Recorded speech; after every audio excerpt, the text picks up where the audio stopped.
وربنا قال أن أقيموا الدين ولا شنو تتفرقوا فيه، ولا تتفرقوا فيه. كلام ده واضح أوضح من الشمس. لكن في ناس عندها مصالح مع بعض الأحزاب والفرق والجماعات، تلقاه غالي وشاكل وداري ضارب. ليه؟ عشان دارين لك كرشه أو جيبه، في مقابل إنه يضيع دين الله تماما، عشان هو ياكل يملى خشمه ده يضيع دين الله.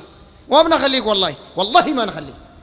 طب تلعب ولا شنو؟ ده دين يا زول، ده دين. في رقاب طارت في صحابة، رقاب طارت في الدين ده، في أنبياء ذبحوا نشروا في الإسلام في الدين ده. أنت جاي تضيع ليه عشان تملى خشمك وقدومك أكل؟ ما بنخليك، بنكشفك للناس بالآية والحديث.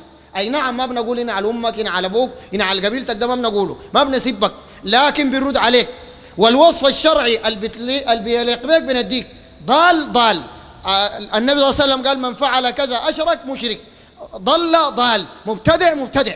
نقول زي ما هي، تزعل تفرح تصفق في النهاية. نحن ما نازل انتخابات يا جماعة، ده دين. والناس ضيعوا الدين. كل الطرق والأحزاب الموجودة دي ضيعت الدين وضيعت الإسلام.